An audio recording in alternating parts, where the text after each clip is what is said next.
Hello students, welcome to Vidya Setu classes.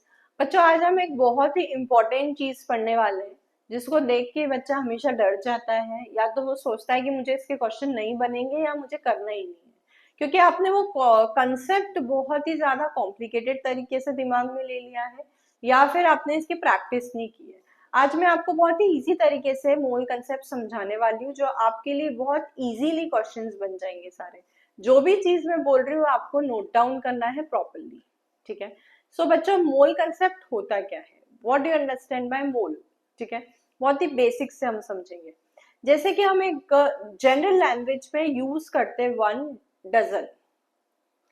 One dozen मतलब क्या होता है? मैंने बोला वन डजन बॉल या वन डजन चेयर। ठीक है। बॉल एक छोटी सी चीज है, चेयर एक बड़ी चीज है। तब भी आपके दिमाग में आएगा कि मैं 12 बॉल की बात कर रही हूँ या फिर मैं 12 चेयर की बात कर रही हूँ। ठीक है। इसका मतलब या तो मैं 12 बॉल की बात कर रही हूँ या फिर मैं 12 चेयर की बात कर रही हूँ।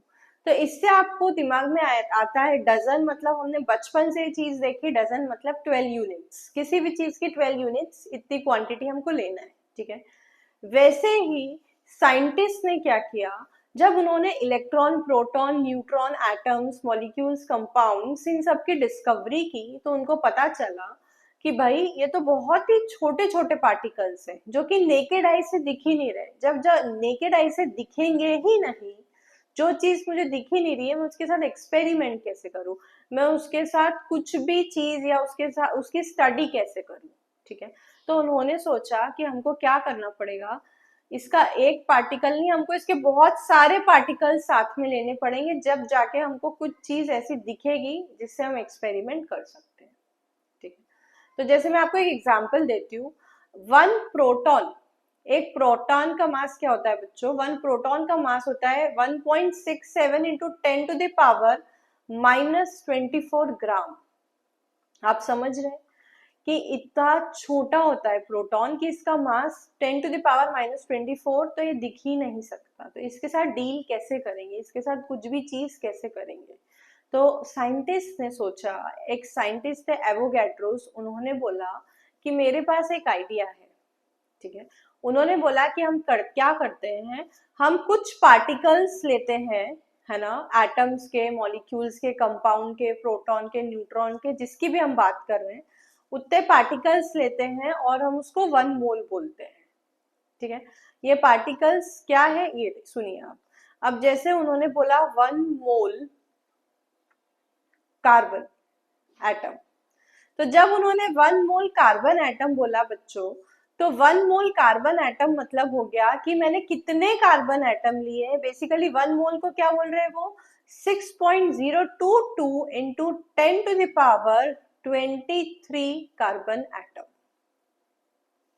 तो ये जो नंबर है, दिस इज मैजिकल नंबर। ठीक है। ये नंबर उन्होंने बोला, इस नंबर को अपन बोलेंगे वन मोल। क्यों बोलेंगे वन मोल? क्योंकि जब हम इतने नंबर ऑफ पार्टिकल लेते हैं, पार्टिकल कुछ भी हो सकता है, particle can be atom, particle can be compound, can be molecule, can be electron, proton और न्यूट्रॉन, कुछ भी हो सकता है। तो हम पार्टिकल किसको डिफाइन कर रहे हैं? Atom, compound, molecule, electron, proton, neutron, कुछ भी हो सकता है। ठीक है। तो जब मैं वन मोल किसी का भी लेती हूँ, तो वो कितनी क्वांटिटी हो जाएगी? 6.022 इंटू 10 टू द पावर 23। जैसे मैं वन डजन लेती हूँ तो कितनी क्वांटिटी होती है? 12, 12। ऐसे ही मैं वन मोल किसी की भी लूंगी तो वो कितना हो जाएगा? 6.022 इंटू 10 टू द पावर 23। ठीक है। अपन इसके और एग्जाम्पल देखते हैं। जैसे कि उन्होंने बोला कि मैं वन मोल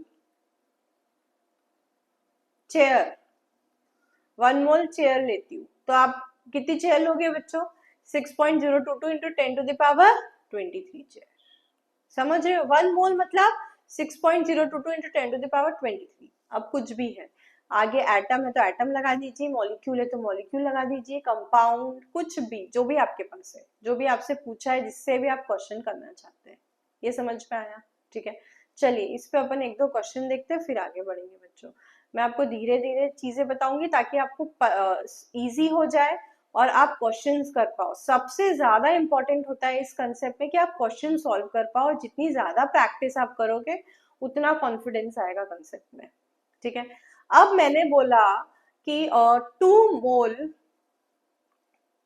कार्बन डाइऑक्साइड में बताइए कार्बन डाइऑक्साइड के कितने मॉलिक्यूल्स होंगे। तो कार्बन डाइऑक्साइड के कितने मॉलिक्यूल्स होंगे बच्चों?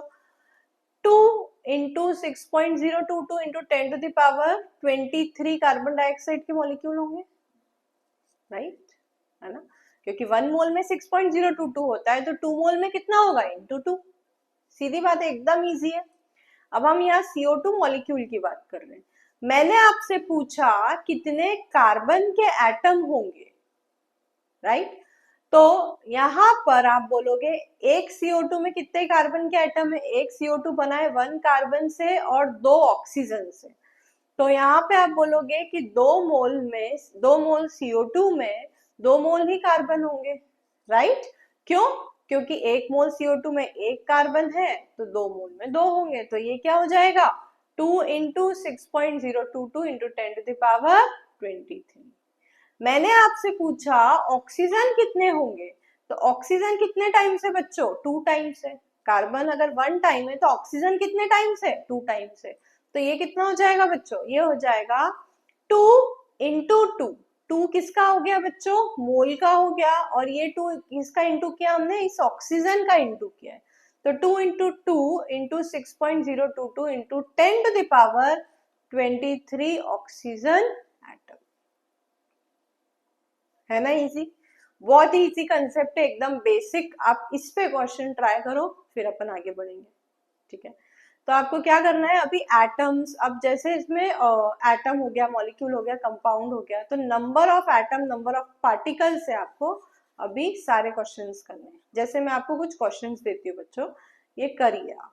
ठीक है, फॉर एग्जाम्पल मैंने बोला बताइए मुझे 1.5 मोल H2SO4 में, ठीक है, ये क्वेश्चन है आपके लिए, 1.5 मोल H2SO4 में, फर्स्ट क्वेश्चन है इसका कि बताइए नंबर ऑफ H2SO4 मॉलिक्यूल कितने हैं,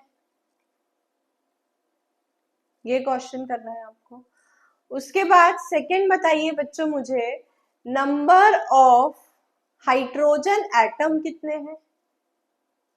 फिर बताइए बच्चों नंबर ऑफ सल्फर एटम कितने, और बताइए बच्चों मुझे नंबर ऑफ ऑक्सीजन एटम कितने। ये क्वेश्चन आपको करके रखना है बच्चों। इसके आंसर्स मैं आपको नेक्स्ट पार्ट में बताऊंगी मोल कंसेप्ट के, ये आप सॉल्व करके रखेंगे जैसे मैंने बताया है, और फिर हम नेक्स्ट क्लास में मिलकर इसको सॉल्व करके आगे का कंसेप्ट पढ़ेंगे। जो भी डाउट हो बच्चों आपको उसको कमेंट बॉक्स में लिखना है। Thank you.